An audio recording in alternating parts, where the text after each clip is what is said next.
प्यारे दर्शकों, आप सभी को राम नारायण ढागा का प्यार भरा नमस्कार। आज भादवा सुदी बीज है, इसलिए एक बार रामा पीर को याद करना बहुत ज़रूरी है, क्योंकि आज रामा पीर लोक देवता बाबा रामदेव जी का अवतार दिवस है। भादवा सुदी बीज। सबसे पहले बाबा रामदेव जी का जयकारा। बोलो रामसा पीर की जय। बाबा रामदेव जी भगवान की जय। बाबा रामदेव जी की जय। दोस्तों, आज एक मैं वाक्य सुनाने जा रहा हूँ। वाक्य है ब्रिटेन के प्रधानमंत्री पद के दावेदार, प्रबल दावेदार बोलूँगा क्योंकि प्रबल दावेदार है भी, भारतीय मूल के हैं ऋषि सुनक जी। वो अपने आप को भारतीय संस्कृति से जुड़ा हुआ समझ रहे हैं और उसमें खुद को गौरवान्वित महसूस भी कर रहे हैं। उन्होंने अभी एक कार्यक्रम संपन्न करवाया। सोशल मीडिया के मार्फत मेरी भी जानकारी में आया कि ऋषि सुनक जी ने गौ माता की पूजा अर्चना की है। और एक अपना भारत देश, इसमें भी सनातन संस्कृति वाले लोग कहते हैं सनातन संस्कृति की है, लेकिन मैं उनके विचारों से सहमत नहीं हूँ, क्योंकि वो सदा सनातन संस्कृति के हो सकते हैं, लेकिन मैं जस्टिफाई नहीं कर सकता। मैं जस्टिफाई करने वाला नहीं हूँ। लेकिन दुर्भाग्य हमारा इस बात में है कि हमारा ही आदमी, हमारी संस्कृति का आदमी, हमारे धर्म का आदमी, हमारी बिरादरी का आदमी, हमारे समाज की, हमारी परंपराओं की धज्जियाँ उड़ा रहा है। अरे भाई, सबको सबसे आधुनिक मानने वाले ब्रिटेन, जिसका प्रधानमंत्री पद का दावेदार श्रीमान ऋषि सुनक जी, जो अपनी धर्मपत्नी अक्षिता मूर्ति के साथ गौ माता की पूजा अर्चना करते हैं, पूरे विश्व के मीडिया वाले उनका कवरेज कर रहे हैं, उनको उससे कोई गुरेज नहीं होता, कोई दुख नहीं होता। वो अपने शान और शौकत से, यानी अपने आप को, अपने दिल को बिल्कुल तसल्ली से कि मेरे वंशज भारतीय थे, मैं उनकी संतान हूँ, तो मुझे अपनी पुरातन संस्कृति का सम्मान करते हुए मुझे शर्म नहीं आती। मैं अपने आप को हीन नहीं समझता और मैं इसका सम्मान करता हूँ। लेकिन भारत में ही, उसमें भी छोड़ो, राजस्थान का केंद्रीय मंत्री ये कहता है कि समाज में अंधविश्वास है, समाज के लोगों को ऐसा नहीं करना चाहिए, वैसा नहीं करना चाहिए। वो अपनी मर्यादा को यहाँ तक भूल जाते हैं, यहाँ तक गिर जाते हैं कि जो करवा चौथ का व्रत औरतें रखती है अपने पति के लंबी उम्र के लिए, और सलनी में से जो उनका चेहरा देखती है या सलनी में से जो चांद देखती है, उसको वो अपना दुर्भाग्य मानते हैं। इससे गिरे हुए लोग जो आज कैबिनेट के पद पे है, और हम सब की जिम्मेदारी नहीं बनती कि हम ऐसे लोगों से सवाल जवाब करें, ऐसे लोगों से पूछें कि आप कौन होते हो जो हमारे रिलीजियस, हमारे धर्म, हमारे विचार, हमारा रहन सहन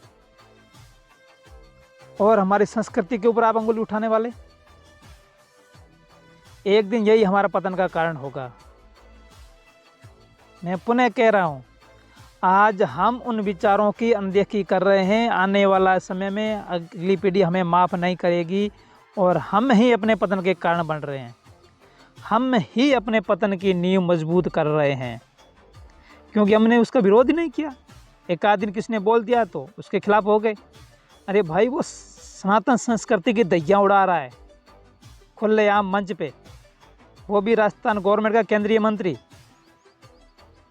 और है कि हमारा दुर्भाग्य है कि हमारी यहाँ की औरतें पति की लंबी उम्र के लिए करवा चौथ का व्रत करती है और आटा छालने की जो छलनी होती है उसमें से चांद को देखती है या अपने पति का मुंह देखती है। अरे यहाँ तक गिर गए ये लोग। सबसे ज़्यादा पढ़े लिखे आप बोलोगे ब्रिटेन के प्रधानमंत्री, उसको आप अंधभक्त नहीं कहते ना, क्योंकि वो ब्रिटेन का प्रधानमंत्री है, लेकिन हम यहाँ की जनता है, इनको आप अंधभक्त कहोगे और आपको कहने से कोई मना भी नहीं करने वाला। सभी गहरी नींद में सो रहे हैं, किसी कुछ नहीं पड़ी है। लेकिन ध्यान रखिएगा दोस्तों, प्यारे दर्शकों, ये बात थोड़ी कड़वी है लेकिन सच्ची है। हम भारत में रहने वाले हमारे भारत की सभ्यता संस्कृति का हम सम्मान नहीं कर सकते तो उन लोगों को उस पद पे रहने का कोई अधिकार नहीं है, कोई अधिकार नहीं है।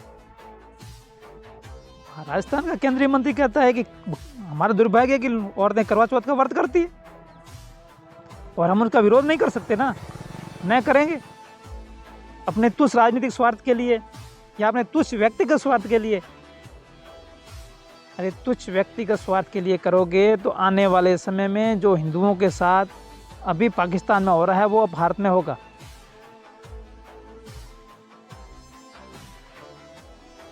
अगर मैं ज़्यादा कुछ कहूँगा तो ये मीडिया वाले बात का बखड़ा बना के कहेंगे कि इसने विवादित बयान दिया, लेकिन मैं बिल्कुल सत्य फैक्ट के साथ बात रख रहा हूँ कि ब्रिटेन का भावी प्रधानमंत्री पद का उम्मीदवार जो विश्व मीडिया उनको सबसे प्रबल दावेदार के रूप में प्रस्तुत कर रही है, वो अगर गौ माता की पूजा अर्चना कर रहे हैं विद फैमिली मीडिया के सामने, तो कुछ तो हमारी संस्कृति में है, तब तो वो कर रहे हैं। लेकिन हम नासमझ लोग, हमारे जैसे नासमझ लोग अपने तुच्छ व्यक्तिगत स्वार्थ के लिए या तुच्छ राजनीतिक स्वार्थ के लिए यहाँ तक गिर गए हैं कि उन्होंने ये स्टेटमेंट दे दिया। मीडिया ने एक दिन चलाया लेकिन इसके विरोध में कोई कैंपेन नहीं चला, कोई अवार्ड वापसी का कोई प्रोग्राम नहीं चला। जो अपने को तथाकथित बुद्धिजीवी लोग मानते हैं, क्या उनमें इतनी भी हिम्मत नहीं है कि उसका विरोध कर सके? मैंने एक दो बार किसी से चर्चा की तो बोले कौन सुनने वाला है। अरे बूंद बूंद से घड़ा भरता है, संगठन में शक्ति है, कम से कम उसको पद से तो नीचे उतारो। इससे पहले शिक्षा मंत्री और हुए देश के शासनकाल में, उन्होंने शिक्षा की बहुत दैया उड़ाई और अब वापस यही केंद्रीय मंत्री जी कहते हैं हम भारतीय है, सनातन है, हम हिंदुस्तानी हैं। ऐसे हिंदुस्तानियों पे आँख मीच के थूकने का भी मन नहीं करता, क्योंकि हमारे थूक का भी बुरा असर होगा। ऐसे लोग केंद्रीय मंत्री में बैठे हैं, राजस्थान कैबिनेट मंत्री में सॉरी, और राजस्थान का मुख्यमंत्री जो अपने आप को जादूगर मानते हैं। मैं नहीं कहता, लेकिन वो खुद अपने आप को जादूगर मानते हैं कि मेरा जादू चलता है, बट चलता है। जादू नहीं चलता तो ये ऐसे मंत्री थोड़े ही बनते जो हमारे सनातन संस्कृति को बदनाम करते हैं, वो भी खुले आम मंचों पे, और आप उसके खिलाफ कोई एक्शन नहीं लेंगे, क्योंकि ये सनातनियों की बात थी ना। अगर कुछ अलग बिरादरी के लिए अगर कोई भी शब्द ये बोल देते, बखेड़ा खड़ा कर देते आप लोग, संविधान पे ये हो रहा है, संविधान पे वो हो रहा है, लेकिन उसने सनातन संस्कृति पे वार किया, इसलिए इसके ऊपर कुछ लागू नहीं हो रहा, और नया आप लागू करने वाले हो ये हमें भी पता है। लेकिन सनातनियों को जागृत होना पड़ेगा इसके खिलाफ आवाज़ उठाने के लिए। आज नहीं तो कल आपके पतन का कारण, ये आपकी मौन स्वीकृति ही आपके पतन का कारण है। अगर गलत काम हो रहा है उसका आप अगर सपोर्ट करते हो तो आप ही उतने भागीदार हो जितने वो गलत काम करने वाला है। अपने सामर्थ्य अनुसार विरोध प्रकट करना चाहिए, सभी को जरूर करना चाहिए। पिछली बार भी मैंने एक कैंपेन चलाया था, आज से कुछ साल पहले की बात है, मुझे नहीं कहना चाहिए क्योंकि उसमें दूसरी पार्टी की सरकार थी, लेकिन उसने कुछ ऐसे गलत फैसले लिए, उससे उसको पद से हटाना हम सभी की मजबूरी थी। इस बार भी यही मजबूरी हमको वापस दोहरानी पड़ेगी, क्योंकि अभी हमारी संस्कृति पे आँच आई है। हमारे साथ कुछ भी हो जाए कोई फर्क नहीं पड़ता, हम रहे या ना रहे, हमारी संस्कृति, हमारा देश जिंदा रहना चाहिए। इसके लिए अगर किसी एक व्यक्ति का मेरे जैसे लोगों को बलि लेता है तो लेने दो, कोई फ़र्क नहीं पड़ता। आदमी जिंदा है, मरेगा तो पुनः जन्म लेगा, कोई बात नहीं, लेकिन मेरा भारत देश, मेरी संस्कृति जिंदा रहनी चाहिए। एक बंदे का जिंदा रहना इतना महत्वपूर्ण नहीं है जितना हमारा देश सर्वोपरि है, हमारी सनातन संस्कृति सर्वोपरि है। इसकी रक्षा करना हमारा परम कर्तव्य बनता है। और अपने आप को बुद्धिजीवी, समाज के अग्रणी, समाज सेवक कहने वालों को शर्म नहीं आती कि वो इनका विरोध भी नहीं कर पा रहे? ऐसी उनकी क्या मजबूरी है? दोस्तों, वीडियो थोड़ा लंबा हो रहा है, मेरी भड़ास से मैं निकालूंगा। अगर इसमें कुछ आपको गलत लग रहा है तो कमेंट जरूर करिएगा। और कमेंट करने में, लाइक करने में और चैनल को सब्सक्राइब करने में आपका कुछ नहीं जाता। अगर आपका मन है तो कमेंट करिए, सब्सक्राइब करिए, लाइक करिए, कुछ भी करिए।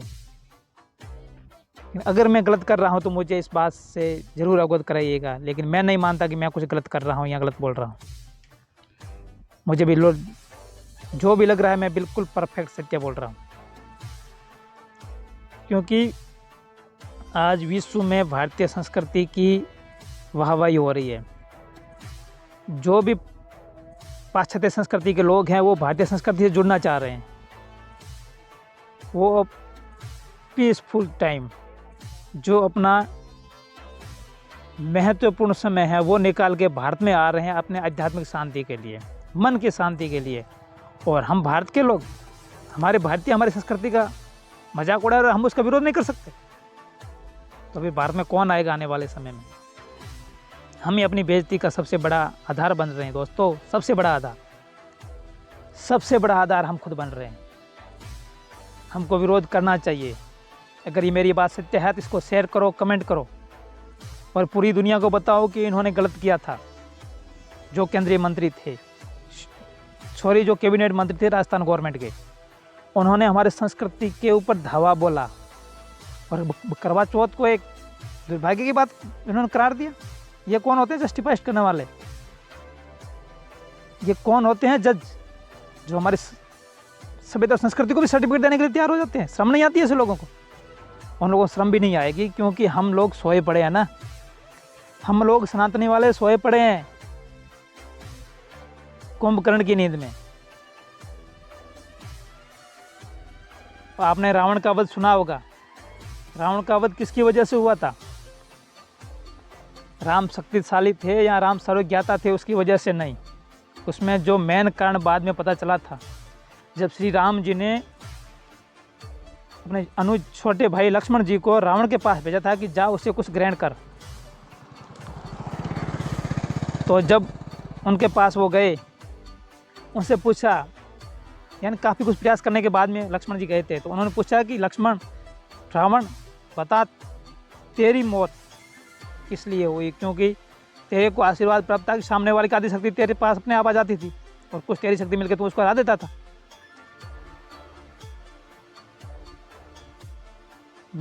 9 ग्रह तेरे बंधे हुए थे, मृत्यु को तूने कुएं में उल्टी लटका रखी थी।